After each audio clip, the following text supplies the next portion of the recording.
C'est bon? Super. Bonsoir, bonsoir à tous. On est vraiment ravis de vous accueillir ce soir chez HEC Alumni et aussi en ligne pour ceux qui nous suivent à distance. Je suis Mathilde Courtois et je travaille pour HEC Live Project. HEC Live Project, c'est le pôle qui est dédié à l'accompagnement et au développement professionnel de tous les diplômés HEC.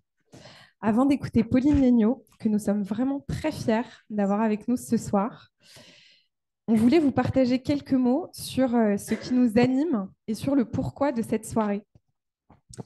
Chaque année, plus de 1600 diplômés HEC utilisent nos services. On a ainsi le privilège d'être les témoins de leurs questionnements, de leurs aspirations et des réalités multiples qui façonnent leur parcours professionnel. Avec bien sûr les hauts, les succès, mais aussi les moments plus difficiles. Cette mission d'accompagnement, elle nous engage à être un espace sécure, mais aussi bienveillant, stimulant, où trouver des ressources de qualité. Et elle constitue aussi un observatoire assez passionnant de notre rapport au travail pour contribuer, on l'espère à notre échelle, à en faire un levier d'impact positif. Cela m'amène à partager avec vous 3 convictions. La première, c'est qu'on passe près d'un tiers de sa vie à bosser.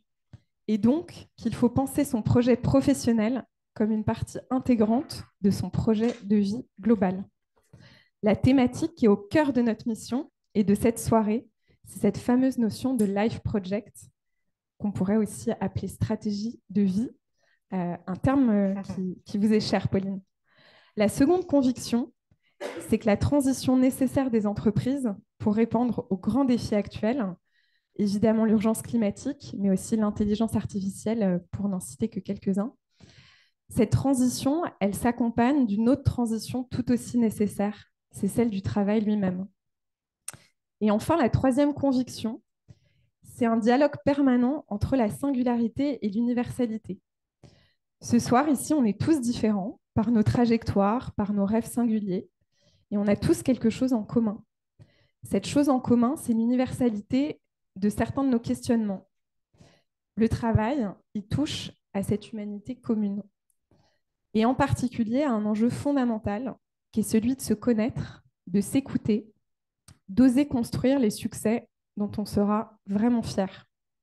Et ça, ça demande parfois beaucoup de courage, de l'audace et certainement aussi d'être bien accompagné par d'autres sur ce chemin passionnant. Donc voilà, vous êtes dans le bain de ce grand live project. Sans plus attendre, je laisse la parole à Daphné Segretin, qui est la rédactrice en chef de notre excellent média HEC Stories. Excellent. Bonne soirée.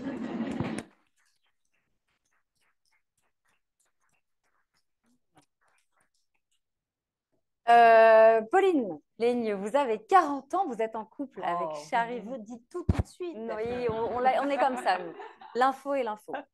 Vous êtes mariée avec Sharif Dev depuis 18 ans. Non, pardon, vous êtes en couple depuis 18 ans, mariée depuis 11 ans. Voilà. Tous vos chiffres sont corrects. Pour l'instant, vous avez fondé Gemio en 2011. L'entreprise conçoit, fait fabriquer par des ateliers français et distribue des bijoux confectionnés avec des pierres naturelles ou de synthèse. La marque est d'abord commercialisée sur Internet, puis dans de nombreux points de vente en France, en Belgique, en Suisse et depuis quelques semaines à Tokyo. Arigato gozaimasu, bravo. Vous avez fait plusieurs levées de fonds pour accompagner le développement de cette entreprise Made in France. Le pari de moderniser la joaillerie en créant une marque dans l'air du temps est réussi. Aujourd'hui, Gemio, c'est 300 000 clients. On ne communique pas sur le chiffre d'affaires parce qu'on est élégant. Bien sûr, et discret. Toujours. En revanche, on sait qu'on peut le comparer à celui de la maison d'Invan pour ceux à qui ça peut donner une idée. Voilà. Mais on ne dévoile pas. Non, on ne donne pas le chiffre. Ouais. On reste élégant. Mais quand même, on a une idée. Vous êtes une entrepreneur hors pair, vous êtes aussi passionnée par plein de choses, l'ornithologie, le gaming, les pâtes, la Suisse, les paysages montagneux, mais aussi bien sûr le marketing, l'art du management et le self-development. Et puis la joaillerie, accessoirement. La joaillerie, ça ce n'est pas un secret. En 2018, l'ambiance dans les couloirs de la maison Gemio s'est un peu détériorée. Votre mari et vous n'êtes plus actionnaire majoritaire de la société. Vous vous interrogez alors, Pauline, sur la volonté de continuer l'aventure Gemio. À ce moment-là, vous vous abreuvez de podcasts américains, notamment sur le management, puis vous décidez de lancer le vôtre, le podcast de Pauline Legnaud. À votre micro, la parole est libre et sans filtre. Vos invités retracent leur parcours avec ce qu'il comporte d'erreurs comme de réussites. Avec 500 000 écoutes par mois, 256 invités et plus de 500 épisodes, c'est aujourd'hui le premier podcast francophone dans ce domaine. En 2020, il vous vient une autre idée, parce que vous aviez encore pas mal de temps. Puis je m'ennuie un peu. Voilà. Et donc, à ce moment-là, on est en plein confinement. Vous avez une communauté désormais qui est avide de questions. Vous leur proposez Demian, des formations d'entrepreneuriat actionnables et efficaces. 4 ans plus tard, Demian compte déjà 15 000 clients. J'en arrive à notre sujet. Au-delà de votre réussite professionnelle, ce qui nous inspire également dans votre parcours, c'est la réalisation de ce dont on parlait, un véritable projet de vie. Et ce qui nous interpelle aussi, c'est comment est-ce que vous avez su mettre l'esprit d'entreprendre au cœur d'un projet de vie global, au service de ce qu'on appelle, de ce que vous appelez votre grand rêve. Alors, on reviendra avec vous sur le concept de stratégie de vie qui fait pleinement écho à notre vision du Life Project et sur lequel vous avez beaucoup travaillé. Nous mettrons aussi les pieds dans le plat, si l'on peut dire ainsi, avec un paradoxe qui nous paraît important d'aborder ce soir devant notre public d'HEC. HEC, c'est une formation d'excellence qui met au cœur de sa mission l'audace, l'esprit d'entreprendre, l'impact. Mais elle a aussi, pour certains étudiants, c'est aussi un peu l'école du non-choix, parfois. En effet, l'excellence laisse toutes les portes ouvertes, mais les injonctions, les conditionnements vers une certaine vision de la réussite peuvent être lourds. Vous en avez parlé. Avec le risque propre parfois aux bons et aux bonnes élèves, même de se laisser aspirer par une trajectoire, une carrière toute tracée, une vie qui peut être éloignée de ses aspirations profondes. Alors, comment construire son parcours pro en étant aligné avec ses ambitions perso? Comment cultiver un esprit entrepreneurial dans son développement professionnel? Comment avoir le courage de s'écouter, de faire des choix forts? C'est quelques-unes des questions passionnantes qui vont nous guider ce soir. Je me rapproche de vous pour attaquer la première question. Très belle introduction, franchement.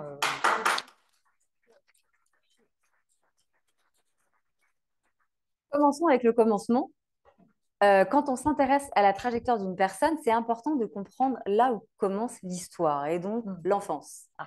On sait que c'est un sujet que vous aimez aborder avec les invités de votre podcast. À travers leurs récits, quel regard vous portez sur le rôle de ces premières expériences dans notre construction? Est-ce que vous accepteriez, Pauline, de nous partager des éléments qui ont été clés dans votre enfance et même dans l'éducation que vous avez reçue? Tout à fait. Bon, déjà, je suis enchantée d'être avec vous ce soir. Ça me fait très plaisir d'être là. En réalité, je ne fais pas beaucoup de conférences parce que maintenant, je partage ma vie avec beaucoup d'entreprises et puis avec la Suisse. Et donc, je suis revenue exprès pour vous parce que j'ai été séduite par le Life Project et surtout par l'équipe. Donc, vraiment, je tenais déjà à commencer par vous remercier et vous féliciter pour tout le travail accompli. Et la preuve est, vous arrivez à rassembler beaucoup de monde. Donc, bravo à vous. Et un grand merci aussi à HEC parce que je sais qu'il n'y a peut-être pas que des HEC ce soir, mais moi, c'est une école qui m'a ouvert énormément de portes et qui m'a beaucoup apporté. Et donc, je suis très contente si je peux, à ma petite échelle, vous redonner un petit peu, ou en tout cas, qu'on réfléchisse ensemble. Donc, je ferme l'introduction, mais je voulais quand même le dire.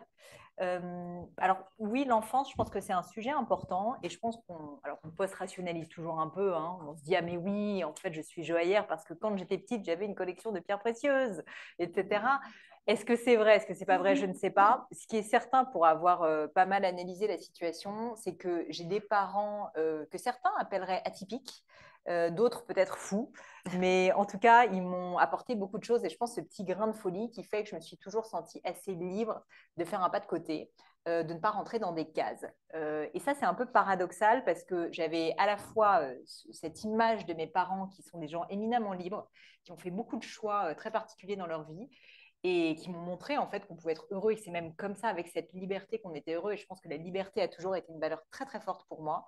Mais en même temps, j'avais un papa qui n'avait pas fait d'études et donc il y avait un rêve pour sa petite fille et pour ses enfants d'ailleurs, c'était qu'il fasse des études, qu'il réussisse finalement à rentrer dans un système qui allait les protéger. Et donc en fait, j'ai toujours eu un peu cette dichotomie en moi qui était que d'une part, j'avais une aspiration énorme pour la liberté parce que c'est ce que j'observais de chez mes parents qui étaient entrepreneurs eux-mêmes. Et d'un autre côté, j'avais une sorte de pression ou une petite injonction familiale qui était non, non, toi, moi, j'ai pas eu mon bac, me disait mon père, toi, tu vas faire de grandes études. Et donc, de manière un peu inconsciente, je pense que j'ai internalisé tout ça. Et donc, je suis rentrée, j'ai commencé ma vie, on va dire, en étant la bonne élève typique, alors qu'en réalité, ce n'était pas ce que je voulais. Et ce que je voulais, c'était plutôt faire des choses un peu folles de ma vie. Et tout ça m'a rattrapé plus tard quand j'ai décidé un peu de dire un grand non à toutes les études que j'avais faites pour créer ma boîte et donc lancer Gémio. Donc ça, je dirais que c'est un peu le contexte général.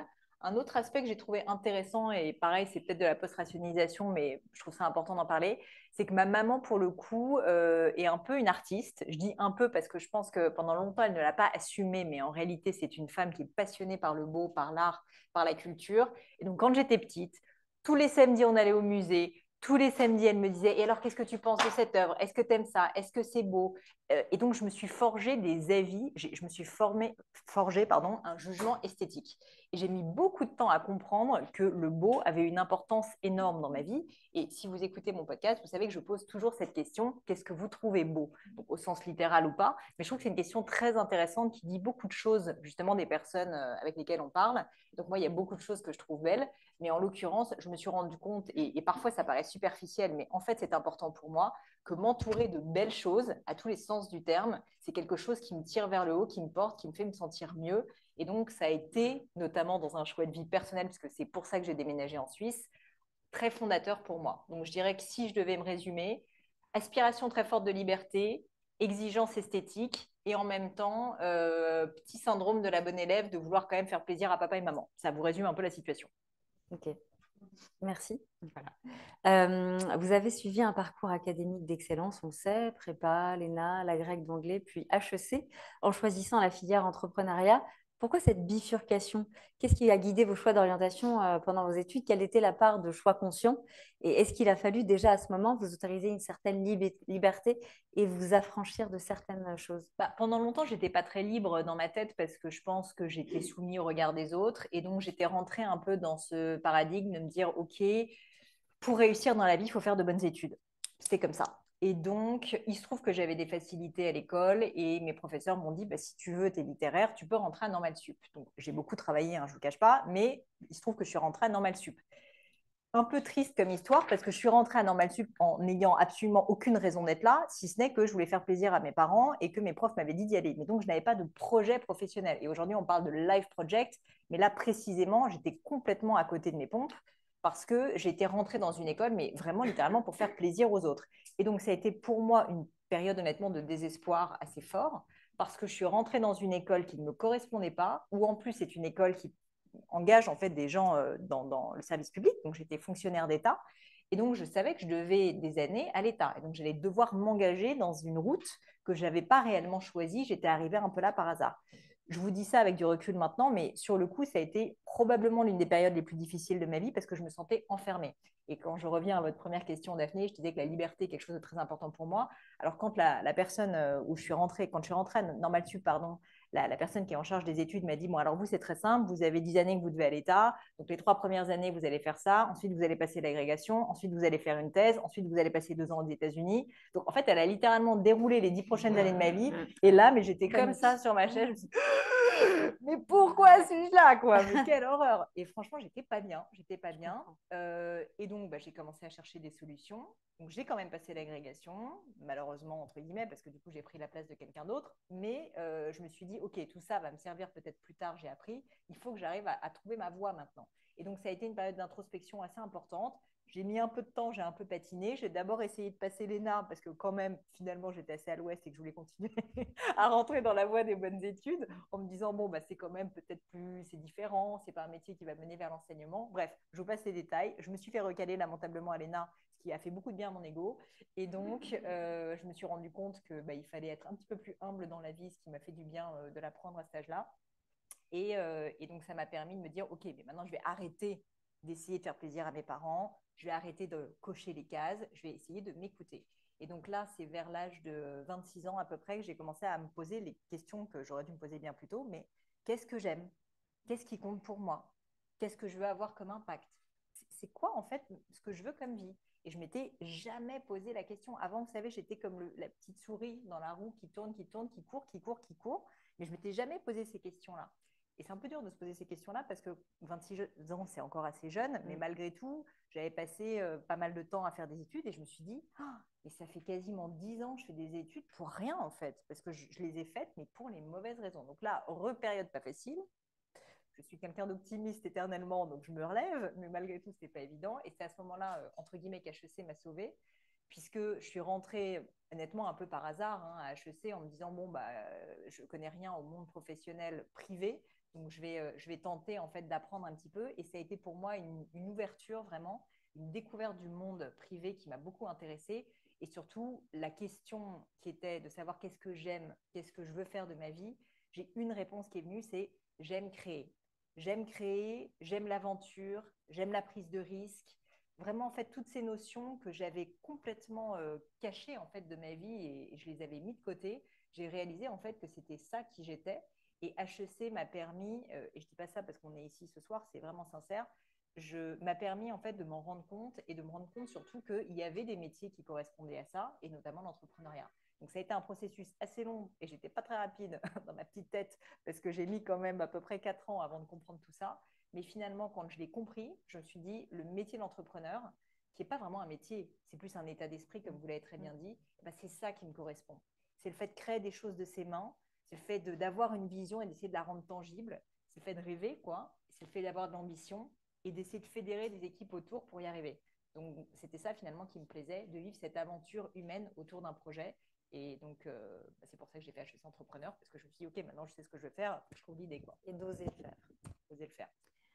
Après HEC, vous allez vivre donc une success story entrepreneuriale. J'aime Lyonnais en 2011, on l'a dit, et rencontre un succès quasiment immédiat. S'ensuivent cette année, on l'imagine aussi intense que passionnante. Puis 2018, alors que tout semble aller plutôt bien professionnellement, vous traversez pourtant, Pauline, une période très difficile qui prend la forme d'une véritable crise existentielle. On aimerait revenir avec vous sur cette période et sur ce qu'elle a eu de déterminant et d'essentiel pour la suite de votre parcours. Vous voulez bien nous raconter ? Oui, vous en avez parlé. Donc, en 2018, le contexte de l'entreprise, c'est que c'est une entreprise qui se porte convenablement. Ce n'est pas un succès international, mais ça fonctionne. Je suis associée avec mon mari, donc ça, c'est plutôt sympathique, même si de temps en temps, on se dispute, il faut quand même le savoir. Et nous avons d'autres associés à l'époque dans l'entreprise, notamment un fonds d'investissement. Et à l'époque, nous n'avons plus le contrôle, c'est-à-dire que mon mari et moi, on a plus 51% de la boîte. Donc, concrètement, on est dirigeant opérationnel, mais on n'en est plus les propriétaires. Et ça a un impact assez fort sur mon moral, d'autant plus que je commence à avoir des inputs de ce fonds qui veut qu'on prenne un certain nombre de décisions qui ne nous conviennent pas et notamment à un moment donné, il nous demande de vendre l'entreprise alors qu'on n'a pas envie de le faire. Et donc, bref, je commence à sentir un désalignement assez profond entre la réalité de ma vie et puis le rêve initial. Donc, une entreprise qui est intéressante, mais qui a pris un certain nombre de chemins qui ne me conviennent plus, une association avec ce fonds qui ne va pas, une troisième personne d'ailleurs qui était le frère de mon mari avec lequel ça se passe bien, mais on sent qu'il veut quitter l'entreprise. Donc bref, beaucoup de questionnements. Et là, je me redis, ça fait 7 ans en fait que je dirige avec mon mari cette entreprise. On est rentré finalement dans le monde de la joaillerie, non pas par hasard, parce que post-rationalisation oblige, oui, j'ai un amour du beau, etc., qui fait que je pense que ce n'est pas un total hasard. Mais au final, l'histoire de Gémio, c'est qu'on s'est fiancés, on n'a pas trouvé de bague de fiançailles, on a trouvé que l'expérience était d'un autre âge, et on s'est dit, on veut, avec assez peu d'humilité, je veux dire, à l'époque, réinventer en fait le monde de la joaillerie et la moderniser. Enfin, c'est concrètement ce qu'on a essayé de faire, c'était le projet. Et cette vision un peu grandiose, elle nous a porté pendant 7 ans. Mais au bout de 7 ans, on se dit, OK, maintenant la réalité, c'est qu'on n'est plus propriétaire de la boîte, qu'on n'est plus vraiment chez nous. Et ça me draine énormément. Et donc, je me dis, est-ce que j'ai envie de rester? Donc, un peu questionnement existentiel, effectivement. Mais si on se connaît un peu mieux, vous allez voir que moi, tous les 4-5 ans, j'ai un petit moment de questionnement existentiel. Je pense que ça fait partie de la vie. Et donc, je me dis, bon, je ne suis pas sûre. Très difficile parce que je suis associée avec mon mari. Si je quitte l'entreprise, il va le vivre comme une trahison. Enfin, très compliqué. Et effectivement, je me mets à écouter des podcasts et ça m'a sauvée, honnêtement. Ouais. Ça m'a sauvée parce que je pense que j'ai commencé à m'ouvrir sur le monde. J'étais devenue assez renfermée sur moi-même. Ouais, ça vous a donné un peu de recul sur… Beaucoup de recul. Je me suis dit, bon, au final, le plus important dans ma vie, c'est mon couple. Et donc, si jamais je quitte l'entreprise, c'est pas grave. Enfin, il y a beaucoup de choses comme ça qui sont un peu des évidences, mais que j'avais complètement perdu de vue parce que, comme souvent, quand on est en souffrance, on est complètement focalisé sur son sujet. Il y a un très beau tableau de William Blake, qui est un peintre anglais, qui montre, vous savez, le scientifique Newton, qui regarde en fait de très très près, comme un tableau, on va dire, mathématique. Et en fait, il le regarde comme ça. Et en fait, ce qui est fou dans ce tableau, c'est qu'on voit qu'il est concentré sur un élément qui est là. Et en fait, tout autour de lui est absolument admirable. C'était un peu ça ma vie à l'époque. C'est-à-dire que j'étais 100% sur le truc. Je ne voyais pas qu'en fait, j'avais plein de belles choses à côté. Et donc, bref, tout ça pour dire que les podcasts m'ont redonné un peu. Alors, le goût de vivre, c'est extrême de le dire comme ça. J'ai jamais eu de pensée suicidaire, mais par contre, honnêtement, j'étais quand même vraiment mal et ça m'a redonné du contexte. Ça m'a redonné de la perspective. Et puis surtout, je me suis dit, mais finalement, c'est moi qui suis en charge de ma vie et je me laisse porter et je suis peut-être malheureuse dans cette place, mais c'est à moi que enfin, il n'y a que moi pour décider de ce que je veux. Évidemment, il faut que je me coordonne avec les personnes autour de moi, mais je suis la personne responsable. Vous n'êtes pas tributaire des autres. Et donc, en fait, il faut que j'arrête de me positionner comme une victime. Et maintenant, il faut que je commence à me dire, mais à nouveau, qu'est-ce que je veux si ça ne me convient pas que j'agisse et que je trouve des solutions.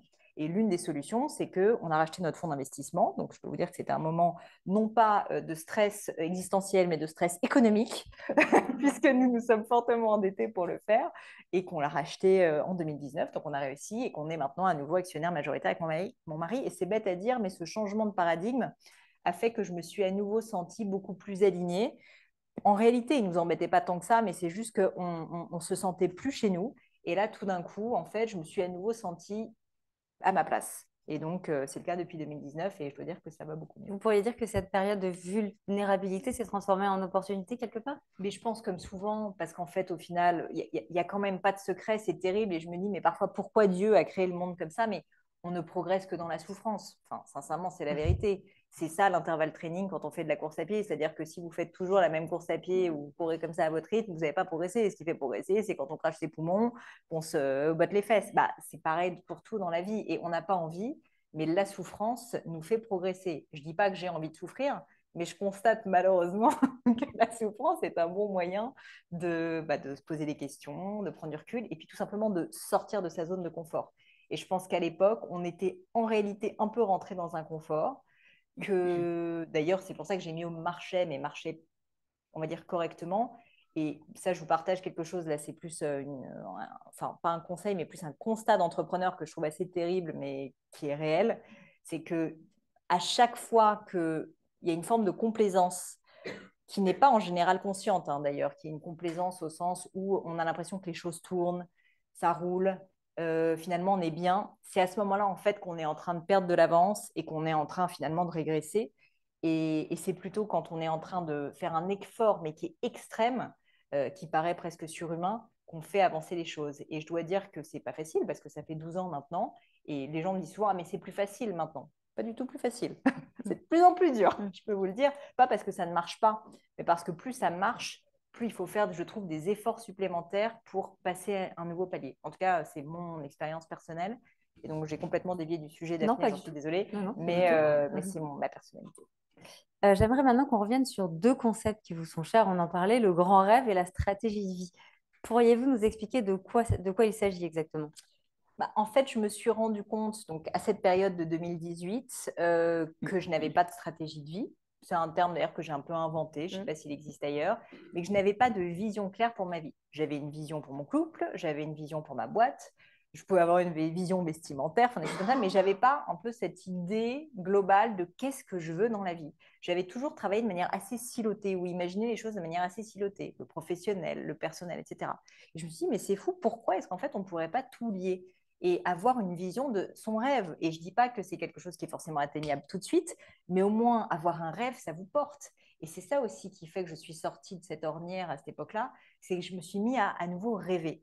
J'ai arrêté d'être dans le concret comme ça, à regarder, si je reprends cette image du tableau, je me suis mis à voir ce qu'il y avait autour de moi et l'étendue des possibles. Et donc, en fait, j'ai commencé à réfléchir à quelles étaient les grandes, on va dire, parties de ma vie sur lesquelles je voulais avoir une vision.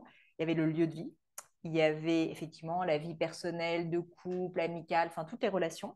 Il y avait la partie professionnelle et financière, parce qu'on parle beaucoup du professionnel, mais il y a aussi le financier quand même dedans.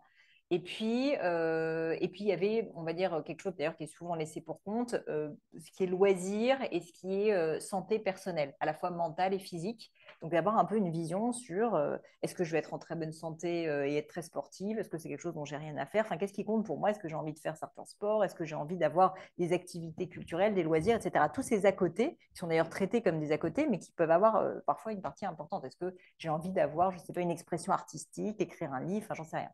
Et donc, en fait, je me suis vraiment posé ces questions. Je me suis dit, mais qu'est-ce que je veux dans ces différents domaines? Il y aurait certainement plein de manières de faire voilà, une segmentation différente, mais pour moi, c'était celle-ci qui comptait.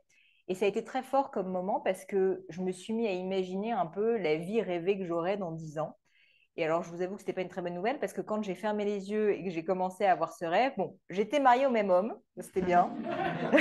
J'avais la même boîte, mais alors déjà, ce qui était marrant, c'est que j'avais plusieurs boîtes, ce qui n'était pas le cas à l'époque. Et donc ça, je me suis dit, tiens, c'est marrant en fait. Je ne sais pas pourquoi, je suis peut-être trop velléitaire, mais j'ai envie d'avoir plusieurs boîtes. Et puis l'autre chose, c'est que j'étais absolument pas à Paris. Je me suis donc dans mon rêve comme ça, je me réveillais dans un très bel appartement qui était un appartement un peu minimal, très moderne, etc. Ce qui n'était pas du tout mon cas à l'époque. J'étais dans un bâtiment un peu charmant dans le 6e arrondissement, donc je me suis dit ça ressemble pas. Et puis alors j'ouvrais un peu la porte et j'avais une vue, mais qui donnait pas sur un lac à l'époque, mais qui donnait comme ça sur une très belle campagne en fait, avec une très belle vue justement, un beau soleil. Et je me suis dit, mais alors là, je ne sais pas où c'est, mais ce n'est pas là où je suis, il y a un problème. Et c'est bête à dire, mais ça a été tellement intense comme moment et j'ai tellement vécu ça de manière presque kinesthésique que finalement, je me suis dit, mais si jamais j'essaie de poursuivre ce rêve, qu'est-ce qui se passe? Et j'ai réalisé qu'en fait, ce rêve, il était réalisable. C'est-à-dire que je pouvais avoir plusieurs entreprises en même temps, garder le même mari, et puis commencer à me dire, OK, je vais peut-être plus habiter à 100% à Paris, je vais peut-être essayer de trouver des solutions. Et donc, ce rêve, ça a été ça, en 2018, de prendre la décision de créer plusieurs entreprises en même temps.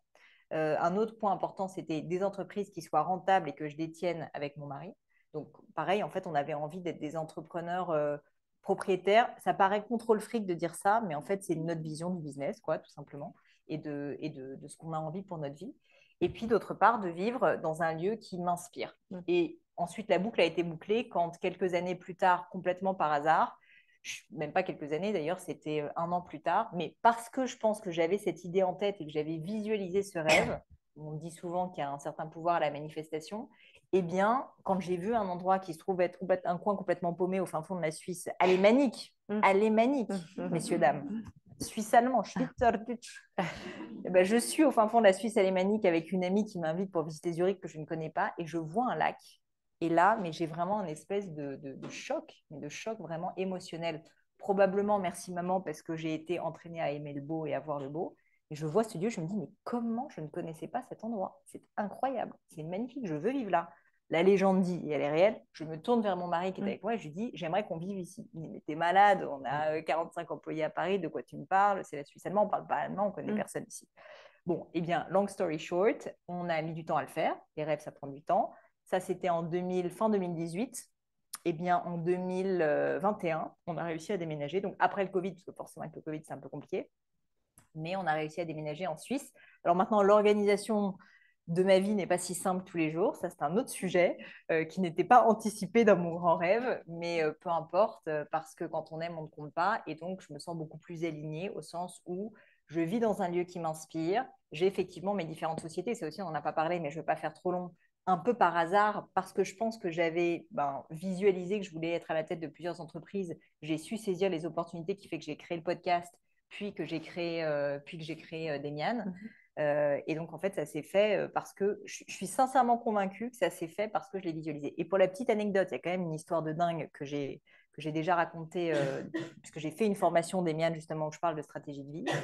Quand j'avais visualisé pour la première fois mon rêve de vivre dans un lieu qui m'inspire, j'avais passé un peu de temps sur Internet pour trouver des lieux qui m'inspirent et donc pour avoir une espèce de mood board. Et donc, j'avais vu une photo d'une vue d'un appartement que j'avais trouvé absolument dingue. C'était une vue donc, sur un lac avec 2 palmiers sur les côtés, une baie vitrée incroyable, un truc, mais vraiment moderne, minimal, enfin vraiment tout ce qui me correspondait. Et donc, voilà, je l'avais sélectionné, je l'avais mis un peu dans un espèce de vision board en mode, c'est là où je rêve d'aller. 3 ans plus tard, j'ai fait la découverte de ce lieu en Suisse et je commence à visiter des appartements pour habiter là-bas. Et ben, qu'est-ce que je trouve sur le site équivalent PAP suisse? La photo de mon appartement. Et ben, cet appartement, chers amis, c'est là où je vis aujourd'hui. Oh, bravo. C'est quand même assez dingue. C'est fou. Et c'est fou et c'est une histoire vraie. Alors là, la transition est toute trouvée vers ma question suivante. On parle de stratégie de vie et de plan d'action, mais quelle est la place du hasard, le hasard des rencontres, la vie, la chance, les imprévus? Est-ce que c'est antagoniste avec le côté cadré d'une stratégie de vie et d'un plan d'action? C'est ce que les gens disent souvent, ils ont cette crainte, mais comme vous pouvez le voir, c'est pas ça. C'est qu'en fait, je pense que le fait d'avoir visualiser ce qu'on veut à long terme. On n'a aucune idée de comment on va y arriver et c'est même pas très concret. Comme je vous l'ai dit, mon rêve, moi, c'était d'habiter en pleine nature dans un lieu qui m'inspire. Je n'avais pas visualisé que ça serait auprès d'un lac. Je ne savais pas que ça serait en Suisse. Donc, en fait, les tenants et aboutissants n'étaient pas définis. Mais je pense que le fait d'avoir visualisé et de m'être projetée a fait que j'ai été beaucoup plus ouverte à certaines perspectives et notamment au fait de saisir certaines opportunités, ce que certainement, je n'aurais pas fait. Parce que si je n'avais pas eu ce rêve-là, enfin, déjà, j'aurais pas passé du temps à aller visiter la Suisse ou d'autres coins. Je serais restée en fait très bien chez moi et je me serais pas posé ces questions. Donc, je pense que c'est plus que c'est des portes qui s'ouvrent et ensuite à nous de vouloir les franchir ou pas. Mais c'est plus ça mon état d'esprit que de se dire qu'on est obligé de passer par tel et tel chemin. Et le côté plan d'action, il peut être utile pour avancer, se forcer justement à essayer de vivre son rêve. C'est-à-dire que oui, quand j'ai visualisé que je voulais déménager de Paris, bah, j'ai commencé en fait à me dire, alors une première étape, ça serait, j'ai commencé, vous savez, par la banlieue parisienne, hein, je ne suis pas tout de suite allée regarder la Suisse. Donc j'ai commencé à me dire, bah, peut-être qu'il y a des coins qui m'intéressent. Donc oui, j'ai lancé, on va dire, quelques actions, mais au final, ce n'est pas forcément ces actions-là qui m'ont mené à la bonne destination. C'est juste un moyen d'enclencher la démarche. Donc je dirais qu'il ne faut pas avoir peur de ça. Et oui, c'est drôle cette question, Daphné, parce que c'est une question de bon élève, en fait, ça. C'est-à-dire que c'est, ah ben, est-ce que je vais cocher la bonne case pour réussir à toucher mon grand rêve? Mais on s'en fout, il n'y a pas de bonne case, c'est votre rêve, vous faites ce que vous voulez, en fait. Et moi, c'est arrivé en Suisse, mais en réalité, ça aurait très bien pu être, je ne sais pas, peut-être en Touraine, ou ça aurait pu être en Irlande, enfin, peu importe à la rigueur, il n'y avait pas de bonne réponse. Et moi, je suis assez convaincue que dans la vie, de manière générale, mais ça, c'est très personnel, il n'y a jamais une bonne réponse. Il y a une multitude de réponses possibles qui sont potentiellement bonnes. Il y en a peut-être qui peuvent avoir certains avantages vis-à-vis d'autres. Mais je ne dirais pas qu'il faut rentrer dans cette optique de se dire si je ne rentre pas par cette case, en fait, ma vie est foutue. Ça, une fois de plus, c'est ce que j'appelle la mentalité du bon élève. Je pense qu'en fait, on a été très marqué quand on était plus jeune par le côté, vous savez, notre copie est barrée en rouge. Non, ça, c'est pas la bonne réponse. Mais la vie, c'est pas comme ça, en fait. On n'est plus à l'école, quoi. Heureusement. Même si on a des bonnes, des écoles, mais bon. Il y a un sujet qui vous tient à cœur de partager aussi, c'est l'important de savoir s'entourer. On voulait revenir sur la place des rencontres dans un parcours. Quelle est la vision de l'accompagnement à travers votre offre de formation d'Emian?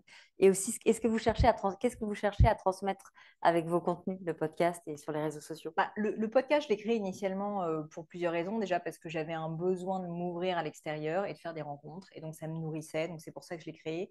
Il se trouve que je l'ai créé, je pense, à un bon moment où il n'y avait pas beaucoup de podcasts. Et donc, il a démarré, pas tout de suite de manière fulgurante, hein. Enfin, les gens me disent tout le temps, c'est un succès immédiat. Ça fait quand même 6 ans que je me coltine des épisodes toutes les semaines. Je dirais pas que c'est un succès immédiat, c'est quand même pas mal de Ça travail. fait un moment que ça marche bien quand même. Oui, mais ça n'a pas commencé dès le début, si vous voulez. J'ai les 500 000 écoutes, je les ai touchées peut-être au bout de 4 ou 5 ans, vous voyez. Et donc, je veux déjà aussi mettre quand même une dose de bon sens dans le fait qu'il y a des succès qui sont fulgurants, mais déjà, c'est extrêmement rare. C'est pas représentatif. Moi, je suis une fervente défenseuse du mérite et du travail, et je suis assez convaincue qu'il faut savoir pivoter, adapter, etc. Mais il n'y a quand même pas de fumée sans feu et à un moment donné, il faut donner des efforts pour que ça fonctionne. Et donc, en l'occurrence, pour le coup sur le podcast, je pense l'avoir bien fait. Enfin, j'aurais certainement pu faire mieux, mais en tout cas, je me suis donné les moyens que ça fonctionne. Et Demian, c'est arrivé un peu par hasard, en fait. C'est qu'en 2020, il se trouve que j'avais ce podcast qui avait déjà une communauté non négligeable et je recevais beaucoup de messages de gens qui étaient en forte souffrance, des entrepreneurs qui me disaient bah, ma boîte, j'ai peur qu'elle ferme. C'est le plein de Covid. Hein. Enfin, à l'époque, on n'était pas sûr, on ne savait pas s'il allait avoir toutes ces aides, etc. Et donc, beaucoup de messages de grande souffrance vraiment d'entrepreneurs. Et je me dis, mais qu'est-ce que je peux faire pour aider? Parce qu'un épisode de podcast, c'est sympa, mais ce n'est pas suffisant. Et en fait, beaucoup de gens me disent, ben, en fait, moi, ça serait un bon moment pour moi, puisque je ne peux plus vraiment travailler, en tout cas, de remettre à plat plein de fondamentaux de ma boîte, repenser ma marque, etc. Est-ce que tu peux nous aider?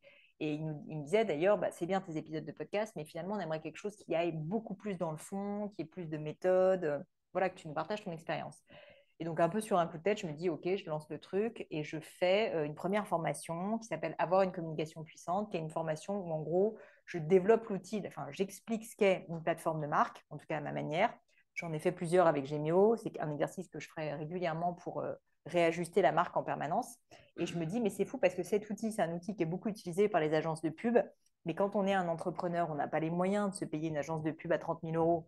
Et donc, comment est-ce qu'on fait finalement? C'est dommage parce qu'en fait, ce n'est pas accessible. Et je me suis dit, mais en fait, j'ai une chance, c'est que moi, bah, j'ai fait des levées de fonds, j'ai une entreprise maintenant qui est plus importante. Donc, j'ai accès à un certain savoir ou en tout cas à une expérience qui fait que je peux apporter une valeur ajoutée assez concentrée où en fait, on va essayer d'enlever tout le gras autour et juste apporter quelque chose avec ce que j'estime être le maximum de valeur ajoutée, qui soit donc le moins cher possible pour que des entrepreneurs qui n'aient pas beaucoup de moyens puissent se l'offrir. Et donc, j'ai fait cette formation comme ça. Et honnêtement, ça a été un très beau succès tout de suite. Et du coup, j'ai gardé cet état d'esprit de me dire, c'est pas des formations qui sont les plus complètes du monde, c'est pas des formations qui sont théoriques, honnêtement. C'est juste un retour d'expérience très concret sur des thèmes qui sont souvent utiles à des entrepreneurs, qui sont honnêtement un rapport qualité-prix que je trouve assez excellent. Et c'est ce que j'essaye d'apporter parce que j'essaye de démocratiser finalement un accès à non pas de la connaissance, mais plutôt un retour d'expérience. Et donc, c'est vraiment ce que j'essaye de faire avec ces formations et qui plaît vraisemblablement parce que même si HEC est une super école, tout le monde n'a pas les moyens d'aller à HEC, à la fois au niveau du temps et aussi au niveau de l'argent. Et là, c'est des formations qui sont très courtes, quoi. Ça coûte 250 euros, c'est 3 heures. Ensuite, il y a beaucoup de travail à faire de réflexion. Mais disons que ce n'est pas une formation long terme.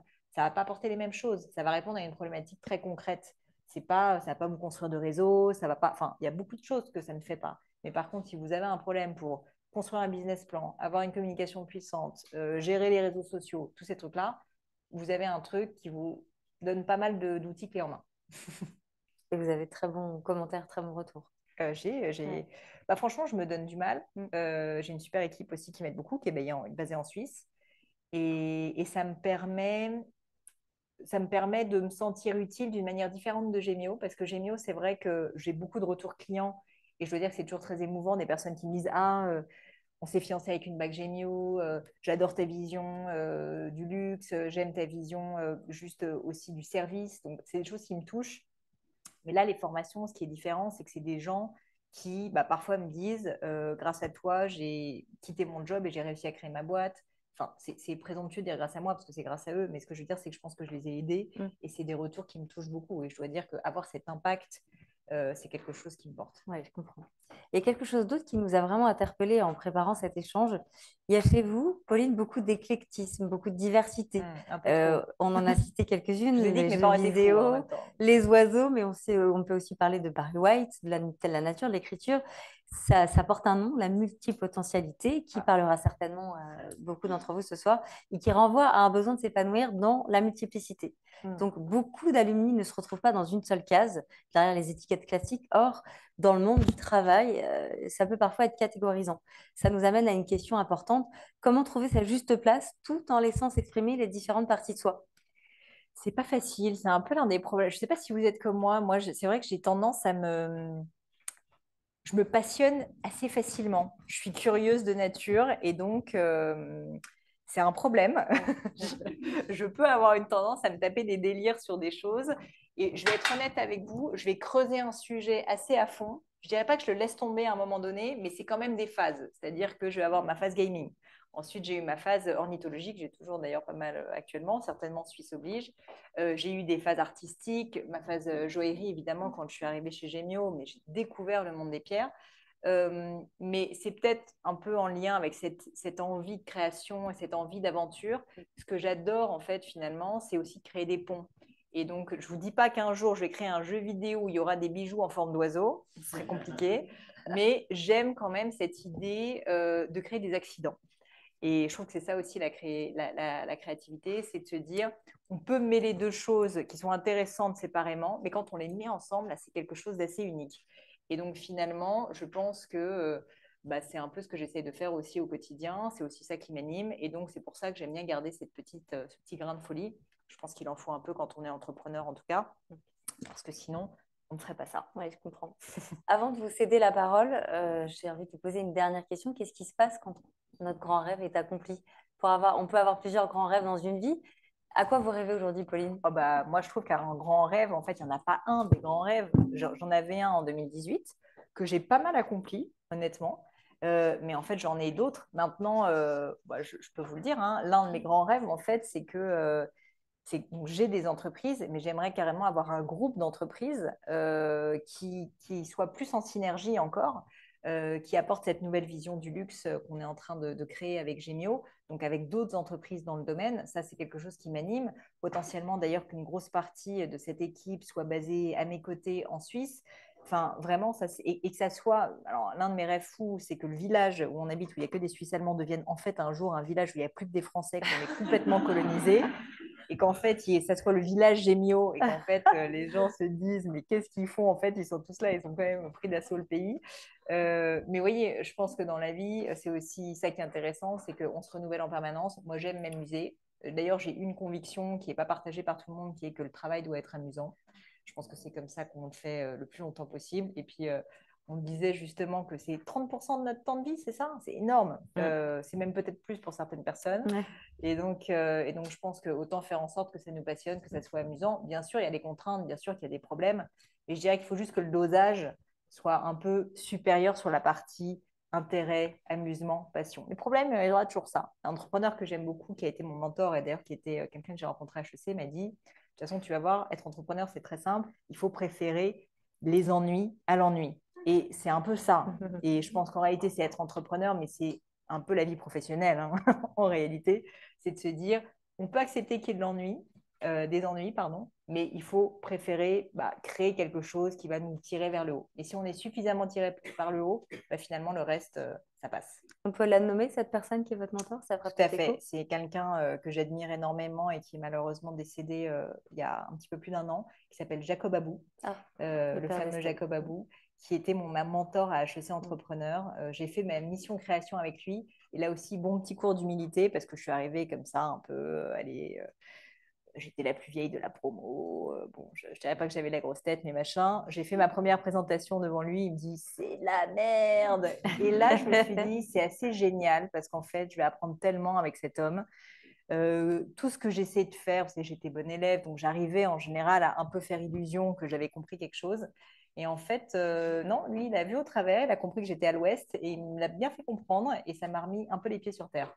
Il avait et il avait bien raison. Il avait raison et ça m'a beaucoup aidé. Et pendant longtemps, j'ai continué à le solliciter dans beaucoup de moments. La période de 2018 dont on a parlé, il a été à mes côtés. C'est quelqu'un qui donnait énormément et qui m'a d'ailleurs toujours appris ça, qui m'a dit donne, donne, donne, parce que tu ne sais jamais. Toi, tu vas en avoir besoin à un moment donné. Il y a un peu une forme de karma dans la vie. Et si jamais tu donnes, on te donnera d'autres personnes. Hein. D'autres personnes te donneront en retour.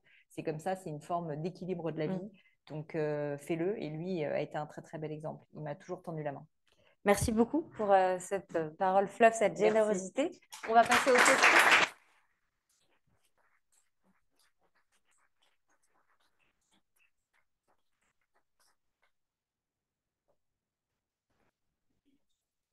Merci beaucoup, Pauline. Merci à vous. Cette passionnante intervention.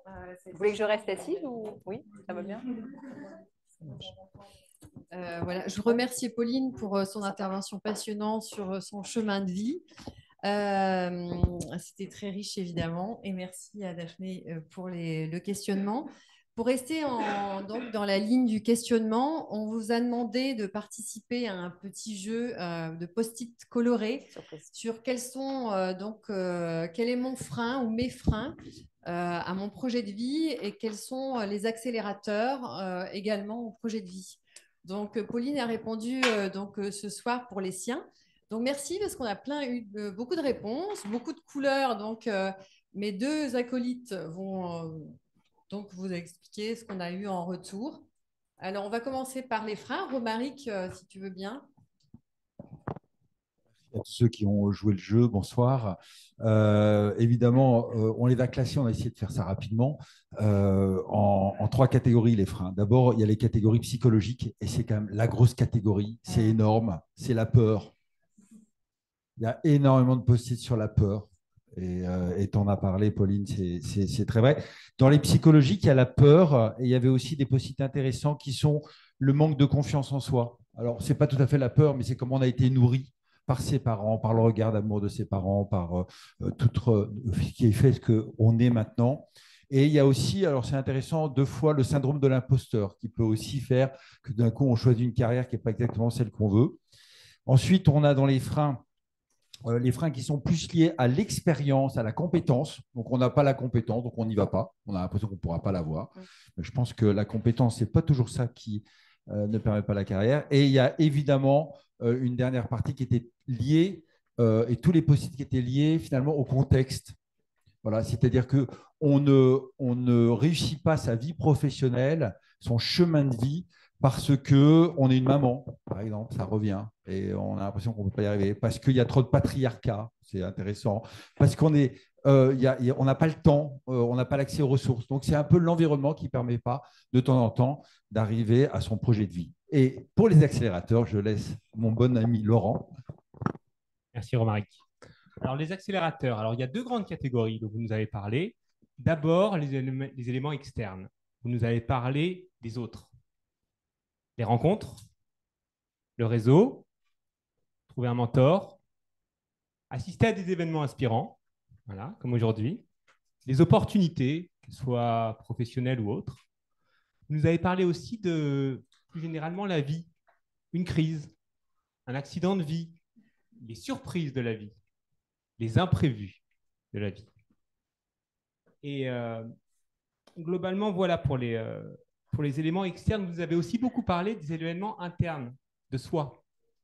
Et là, vous avez évoqué la joie, vous avez évoqué la confiance, vous avez évoqué l'audace, la ténacité, avoir des rêves, l'instinct, la capacité d'adaptation et la résilience. Merci beaucoup.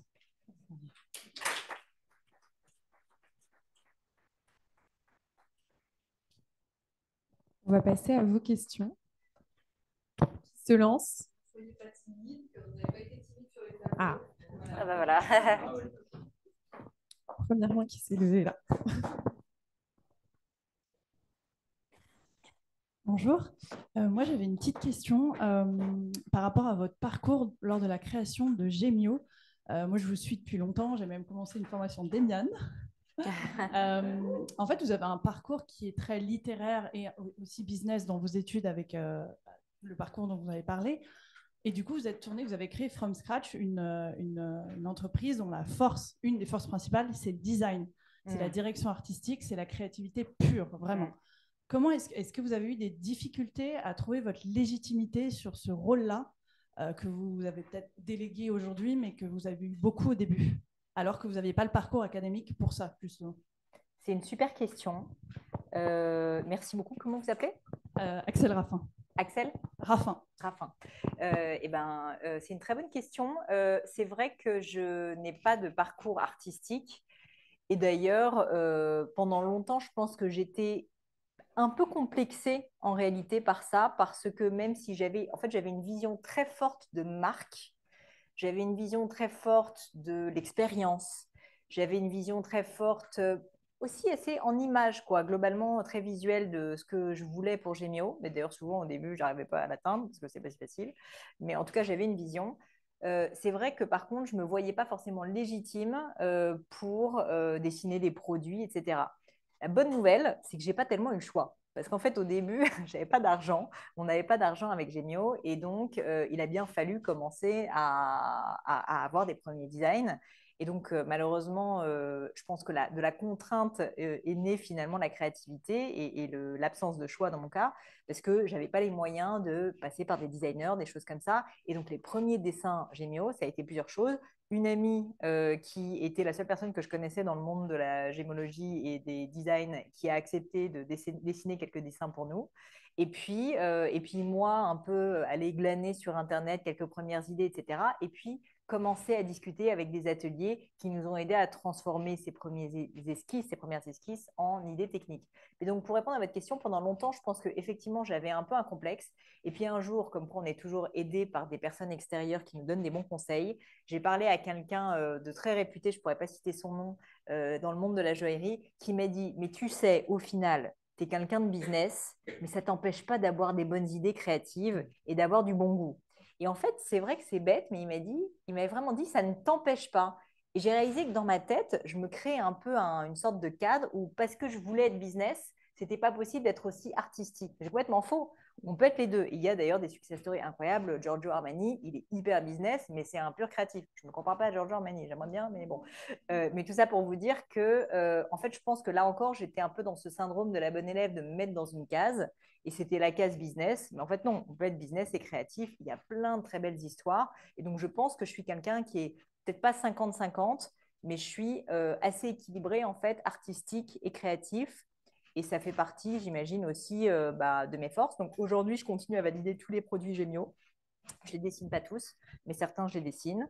Je ne suis pas dessinatrice de formation, donc mes dessins sont infâmes, mais ce n'est pas grave parce qu'en fait, il suffit d'avoir une bonne idée. Et là aussi, c'est quelque chose qui m'a libérée de me dire, on n'est pas obligé d'avoir la compétence technique, et j'en reviens à cette question, je ne suis pas obligée d'avoir la compétence technique de savoir dessiner pour savoir techniquement comment réaliser un bijou, parce que ça, je l'ai appris au bout de 12 ans quand même.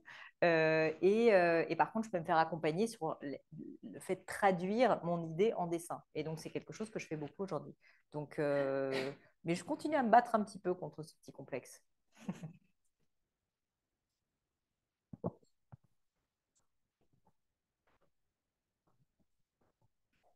Bonjour Pauline, Stéphanie Fortier, également HEC Entrepreneur. On a déjà échangé toutes les deux, donc ravie. Merci beaucoup pour ce partage. Tu nous as transportés.